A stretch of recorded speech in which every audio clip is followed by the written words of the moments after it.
J'espère que vous allez bien.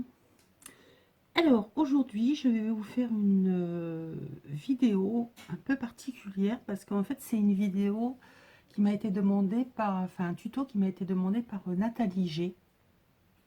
Lors de mon dernier envoi, elle est tombée sous le charme de ma carte et elle m'a demandé donc le tuto, donc je vais vous faire le tuto. Alors pourquoi j'ai ce tas de papier devant moi? Parce que l'essentiel dans cette carte, c'est le choix du papier. Donc c'était une petite carte en craft, mais vous avez différents crafts. Vous avez le papier craft de l'enveloppe, hein, que tout le monde connaît. Le craft qu'on peut avoir, parce que moi j'appelle du papier craft, c'est du papier recyclé, hein, de différentes couleurs qu'on peut avoir dans les colis quand on commande sur internet ou autre. Là c'est le papier qu'on a, vous savez, dans les blocs qui viennent de chez Action. On a du noir, blanc et du craft, différentes épaisseurs, et ils ont différentes couleurs. Donc voilà, on a le clair, fin, et le cardstock un peu plus épais et plus foncé. Ça vous fait encore deux autres sortes. Ici, ma foi, c'est le même craft que le plus classique, hein, avec les petites bandes. Ça ressemble étonnamment au papier des enveloppes. Et là, c'est un craft d'emballage que je récupère au garage de mon mari, qui sert à emballer les pièces de moto. Enfin voilà. Donc une fois que vous avez fait votre sélection de papier craft, donc moi bien souvent c'est à la fin d'une création, donc j'ai pris un bout de livre, un bout de partition, un bout de papier craft, j'ai collé, coloré, enfin vieilli tous les bords et tout, et il me reste toujours un tas de papier sur ma table. Et une fois que j'ai fini tout mon envoi, il reste je finis toujours par la carte. Et là, voilà, donc il me restait du papier craft. Un grand morceau. Donc je crois bien que ça devait être celui-ci qui devait me rester. Donc je vais vous faire exactement la même chose. Ça devait donner à peu près ça. Voilà. Et j'avais fait ma carte. Je n'avais plus qu'à écrire. Donc, mis à part tout le blabla pour vous présenter les différents papiers et le texte que je ne vais pas faire devant vous puisque je n'ai personne à écrire pour l'instant, c'est une carte qui vous prend exactement 3 secondes et demie. Voilà, Nathalie, j'espère que tu auras bien... N'oublie pas de le mettre dans ta playlist, de l'enregistrer, parce que je pense que tu vas la revisionner plusieurs fois. Je sais, le tuto est difficile, mais voilà, quoi, c'était demandé si gentiment que je ne pouvais pas refuser. Bon, j'ai essayé de garder mon sérieux jusque-là, mais là c'est plus possible. Là. J'étais morte de rire. Quand j'ai entendu sur ta vidéo que tu demandais le tuto, je me suis dit, elle va y avoir droit, elle va y avoir droit. Donc voilà ma petite Nat, je t'ai fait le tuto rien que pour toi de ma sublime carte que tu as kiffé. De toute façon, je le savais que tu allais la kiffer, donc c'est pour ça que je te l'ai fait rien que pour toi. Voilà. Bon, on va enchaîner sur autre chose de beaucoup moins sérieux. Mais voilà, je vous dis pas quoi. Mais c'était la petite blague d'introduction spéciale Nata. Allez, bisous, à tout de suite. Et alors, me revoilà. Bon, j'espère que vous avez aimé ma petite intro, surtout toi, Nat. Hein. Bon, alors, beaucoup moins sérieux. On va personnaliser une enveloppe. Pour beaucoup d'entre vous qui ont déjà reçu un de mes envois, c'est... Voilà, au moins une fois dans un de vos envois, vous allez recevoir une enveloppe de ce style. C'est par lubie, j'ai envie, suivant l'envoi, la taille de l'enveloppe. J'aime beaucoup travailler sur ce format d'enveloppe. Donc, ce sont les grandes enveloppes qu'on trouve chez Action, qui sont insoufflées, donc on peut déjà en mettre pas mal dedans. Si ça ne fait pas tout le soufflet, pour éviter que ça se déchire et que ça soit bien au plus près de ce qu'il y a dedans, je colle l'arrière de mon enveloppe. Elles sont solides. J'aime beaucoup travailler avec ces enveloppes là. Donc mon enveloppe, du gesso, pinceau. Bien souvent il y a de la pâte à texture, donc moi j'ai adopté le Spectrum en pot de 1 kg. Des pochoirs. Et puis heat gun, hein, de toute façon, puisque sinon ça prendrait 3 fois trop de temps, déjà que c'est déjà pas mal long. Et c'est parti. Alors bien souvent, enfin c'est pas bien souvent, c'est je travaille avec le travail à l'intérieur. C'est-à-dire que ce que je vous envoie, quand je fais mon enveloppe, est déjà dedans. Pourquoi? Parce que je fais les deux côtés. En règle générale, il y a les deux côtés. Si bien que je veux pas qu'on voie voilà, la démarcation de l'enveloppe, ou j'essaie de vraiment recouvrir. Quand je suis partie, on m'arrête plus, je recouvre les deux côtés. Je décide du côté où je veux mettre votre adresse et j'incruste votre adresse dans la création. Donc déjà, en premier, je vais vous montrer une qui est en cours de réalisation. Je me casse pas la tête, hein, c'est simplement voilà, une succession de ce qui me passe par la tête à ce moment-là, tout simplement. Donc là, mon enveloppe, j'ai pas fait le derrière. Là, je vais y mettre mon tampon, hein, que je me suis trouvé, que j'adore, de mon Fruit. Bon, il est un peu grand, mais c'est pas grave, pour mettre sur les enveloppes, il est super. Pâte à texture, que j'ai mis un peu... Alors, déjà, j'ai passé 2 couches de gesso, mais vraiment à l'arrache, mis n'importe comment. Vous voyez un peu le carnage qui est en dessous. Hein.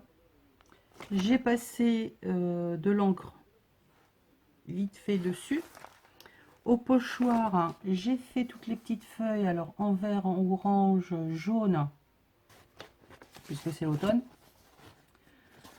J'avais un pochoir avec des petits pois, bon, j'avais envie, je voulais voir ce que ça donne. Finalement, bon, ça ressemble pas à grand chose, mais bon, ça décore. Après, voilà, le mix média, on ne demande pas ce que ça ressemble forcément à quelque chose. C'est là pour donner de la texture, du relief, un motif, voilà. Ici, j'y ai mis des roses que je passerai probablement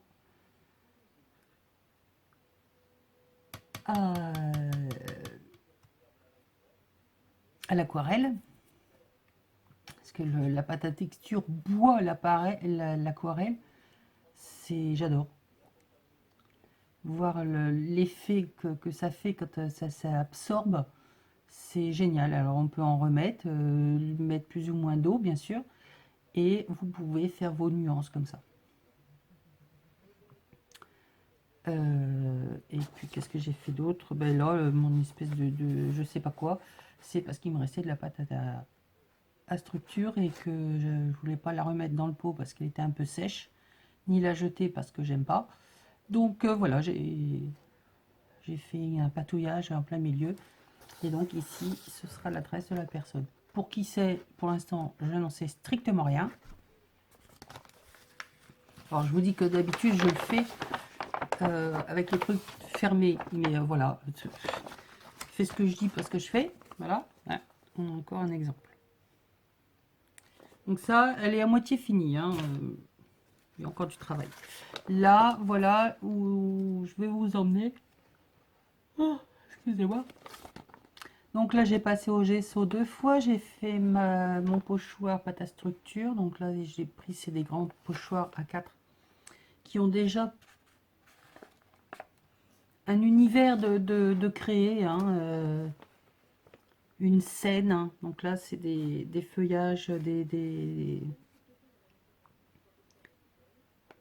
fleurs, des feuillages. Là, on a un grillage, on a une descente de fleurs. Enfin, j'aime beaucoup ce pochoir. Et il me fait penser aux fleurs de chez Timols. Alors peut-être que ce pochoir vient aussi de chez Timols. Je n'en sais fichtrement rien puisque ça vient de chez Tonton Wally. Donc celui-là demande à être passé à la couleur. Et en faisant ça, je me suis dit, et pourquoi je ne ferais pas avec les filles? Donc, nous allons essayer de faire quelque chose. Alors, mon enveloppe, mon gesso, hein, on va passer au gesso. J'ai sélectionné... J'avais envie d'y mettre un arbre. Hein. Donc là, c'est pareil, je sais plus où est-ce que je l'ai pris. Je voulais faire l'arbre, mais il est beaucoup trop léger. Donc je pense plutôt qu'on va faire celui-là en pâte à structure. C'est dommage parce que ça va pas coller avec ce que je voulais faire par la suite. J'ai des grappes de raisin là. Et ça m'embête. Et puis un avec des faux murs. Donc je sais pas, je vais voir, bidouiller tout ça. Mais bon, c'est dommage, l'arbre, j'aurais bien voulu... celui-là sera plus adapté à faire au tamponnage. Parce que là, au pochoir, ça va juste pas être possible. Ça va ressortir tout burk. Allez, c'est parti. Alors, gesso. Gesso, action. Et très bien. Suivant ce que vous voulez faire, moi je vais faire un thème un petit peu automne, hein, avec le raisin, les fleurs. Vous pouvez mettre aussi bien du gesso blanc que noir. Après, tout va dépendre du résultat que vous voulez. Ça va être plus ou moins clair. Votre motif ressortira plus ou moins, quoi. Mais voilà, c'est tout. Hein.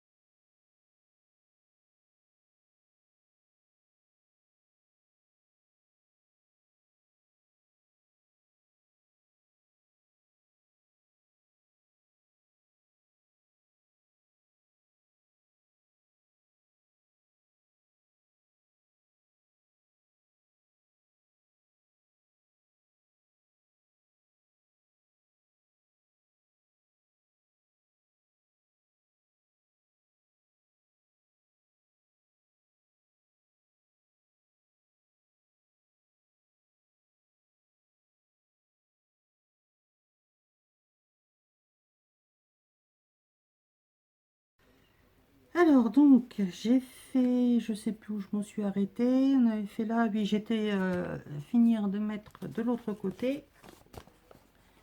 J'ai fait un mur, oh, c'est chiant cette lumière. Excusez-moi si je vous éblouis, mais pour vous montrer, voilà.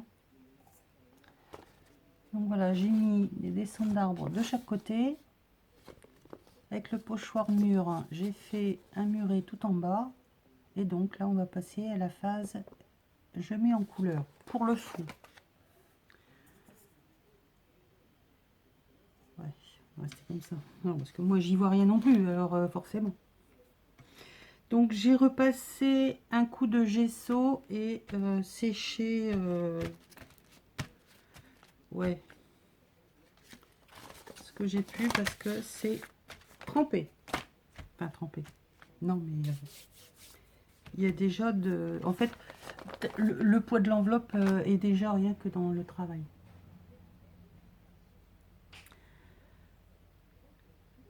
Alors après, pour faire le fond, faire donc Nat, les effets comme sur mes papiers. C'est une technique toute simple. Donc vous prenez des sprays peinture, celles qui ont des pigments, peu importe lesquels, des pchites que vous aurez préparés, enfin tout ce que vous avez l'habitude de faire d'habitude pour faire vos fonds. Alors ça peut être de l'acrylique dilué que vous allez mettre il fait un drôle de bruit lui. Ah ben il est tout seul. Mais ma moumoune, tu l'avais entendu le train? Bah oui, moi tu l'avais entendu le train. Hein. Oh. Que vous allez mettre donc un petit peu par-ci par-là, rajouter de l'eau. C'est pour ça qu'il faut absolument protéger votre travail parce que là ça va être de l'eau, de l'eau, de l'eau. Donc moi je vais utiliser les pigments.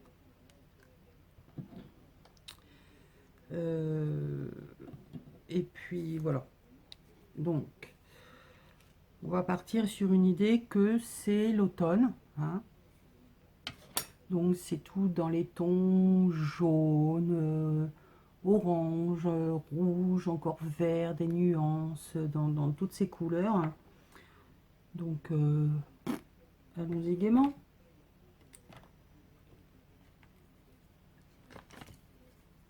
Allez, c'est parti. Donc là, vous dire ce que j'utilise ne va pas vous servir à grand chose dans la mesure, enfin au niveau de la couleur bien sûr, ne va pas vous donner grande indication dans la mesure où vous n'avez pas toutes, je ne peux malheureusement pas le faire pour tout le monde, reçu les pigments. Pour celles qui les ont, c'est couleur cola.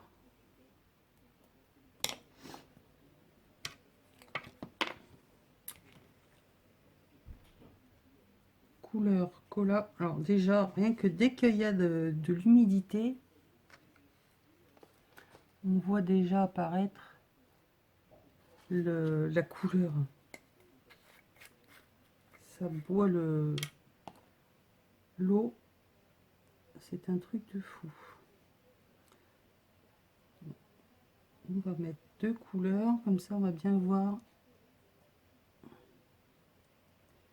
ce que ça fait. Donc c'est des pigments, hein, il n'y a pas besoin d'en mettre beaucoup. Vous allez voir pourquoi.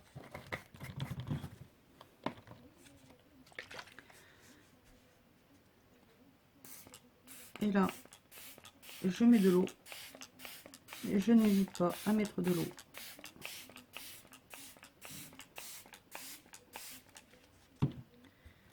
Le heat gun.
Donc voilà ce qu'on obtient déjà avec deux couleurs. Oh, je sais pas comment faire. Non, je suis désolée. En fait, je chasse l'eau jusqu'à temps que je joue avec la goutte d'eau jusqu'au bout qu'il n'y ait plus rien. Tout simplement, et je cherche pas à faire quelque chose de précis. Donc là, j'ai fait avec deux couleurs. Je vais aller remettre un peu de rouge par endroit ou de vert. Enfin, je sais pas exactement comment je vais le travailler. Mais bon, je vais travailler, mettre un fond un peu du bleu, du vert, du jaune. Je sais pas encore quelle couleur, mais je vais essayer de faire un petit mélange. Le mur, je pense que je vais le laisser comme ça parce que il me plaît bien. Tel qu'il est, peut-être que je vais rajouter un peu de... Il y aura un peu de noir qui va être après. Mais voilà. Donc, vous voyez, il n'y a vraiment rien de compliqué. Alors, l'avantage des pigments, c'est que vous en mettez très peu. Vous jouez avec l'eau. Quand ça fait un paquet, vous remettez de l'eau. Vous chassez. Si c'est trop foncé, vous remettez de l'eau. Enfin, voilà, si c'est trop clair à votre goût, vous essayez de ramener ce qu'il y a à côté, là où c'est trop clair. Enfin, vous pouvez faire un... Et même là que j'ai séché, je peux remettre de l'eau et ça va rebouger. Comme là, de toute façon, je vais remettre du vert, du rouge pour mes feuillages. Ça va encore bouger. En remettant l'eau, ça va rediluer le pigment. C'est un truc de fou, quoi. Moi, je passerai des heures à faire, à chasser la goutte d'eau. C'est oui, comme ça, quand on aime la patouille, c'est patouille, patouille. Ça me détend. Je vous assure, pendant ce temps-là, je cours après la goutte d'eau et je cours pas après d'autres choses. Dans ma tête, c'est l'évasion totale. Donc voilà, donc ce qui va suivre, je vais le passer un peu en accéléré. Alors je vais utiliser encore des pigments, des encres probablement. Je vais mettre un peu de brillant donc avec mon acrylique que je dilue. C'est les pchites qu'on a chez Action, rayon cosmétique, dans lequel j'ai mis des billes de mon fils faisant de l'airsoft. J'ai piqué des billes pour mélanger la peinture. Donc jaune pour l'or, blanc pour l'argent. C'est génial. Bon, faites pas comme moi, pensez à nettoyer vos bus parce que sinon ça fait des jets incontrôlés. Mais sinon, ils sont pas mal. Je vais remettre de l'eau dans mon pchit là parce que sinon ça va m'énerver. Et puis je vais vous passer sur mes mains, vous y êtes déjà, mais surtout en accéléré et en musique. Voilà, alors attention, sursautez pas, hein, vous connaissez mes musiques. Ça déménage. Allez, je vous retrouve une fois que j'ai fini.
Bon, alors,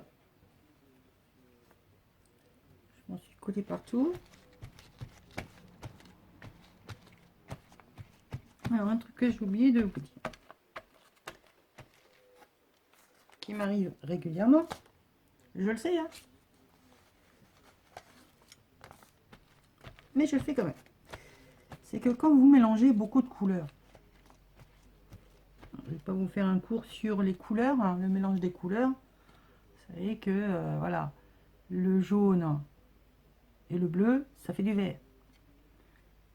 Le rouge et le jaune, ça fait de l'orange. Enfin, vous avez donc les couleurs primaires qui font des secondaires, et après vous avez toute la déclinaison des couleurs. Au bout d'un moment, eh ben, vous arrivez à vous faire du noir ou du marron ou du burk. Donc c'est pour ça que j'ai essayé de rester, voilà, j'ai pas voulu trop venir sur le milieu parce que il y avait déjà de l'orange, enfin du cola et du marron. Je voulais uniquement là du bleu, donc c'était pas évident. Là il y a trop de vert à mon goût, mais bon, si je remets du rouge ça va me faire du marron, ça va pas du tout faire ce que je veux, donc ça va en rester là. Je vais retravailler, sécher tout ce monde là, le laisser sécher tranquillement, parce que là c'est carrément détrempé. Mais bon, voilà ce que ça donne. Alors si je fais comme ça, on y voit toujours de l'ombre. Si je vous l'éclaire carrément, on n'y voit plus rien. Ça m'énerve. Ça m'énerve. Donc voilà. Donc je vais marquer un peu plus, accentuer le mur de briques. Hein. Faire ressortir tout ce qui est feuilles et bois d'arbres. Et éventuellement venir remettre un peu de blanc sur les fleurs pour pouvoir les mettre en couleur fleur, ou les laisser blanches justement pour genre cerisier ou quelque chose comme ça. En automne c'est pas mal un cerisier, non? Ah, c'est pas la saison, mince. Et bien c'est pas grave, ça fera des petites fleurs blanches en automne. Je sais pas ce qu'il y a comme fleurs en automne, mais chez Isa il y aura des petites fleurs blanches, voilà. Donc vraiment rien de compliqué à faire un fond. Vous vous amusez avec l'eau, les couleurs, votre heat gun. Vous laissez aller votre tête là où elle vous emmène dans les couleurs. Mais pensez à faire attention à vos mélanges de couleurs, que ça ne devienne pas du grand n'importe quoi. Bon, après si ça vient du grand n'importe quoi, hein, ça m'arrive aussi. Vous séchez bien et vous repassez un coup de gesso dessus. On n'y voit plus rien. Et c'est reparti pour un tour. Tout simplement. C'est l'avantage de la patouille, c'est que voilà, quand il n'y a rien de précis dès le départ, si vous n'êtes pas trop loin dans votre travail, bien évidemment, parce que sinon c'est un petit peu énervant, hein, mais quand vous en êtes au stade du fond, rien ne vous empêche, si la couleur de fond ne vous plaît pas, de repasser un coup de gesso et on n'en parle plus. Si c'est trop clair, hein, ou si voilà, le rendu n'est pas ce que vous vouliez, eh ben, si vous êtes parti sur du gesso blanc, mettez du gesso noir, ou inversement. Enfin, ça va éclaircir ou assombrir votre travail. Rien ne vous empêche non plus de travailler avec les deux, c'est-à-dire de faire des zones de gesso noir et de gesso blanc, justement pour redonner la lumière à certains endroits. Tout est possible, tout. Bon, je vous parle comme si j'avais fait des études d'art, absolument pas, mais voilà, c'est de par mon expérience en tant qu'autodidacte. Force de faire des tableaux, ça fait plus de 20 ans que je peins. J'ai pu m'apercevoir de beaucoup de choses.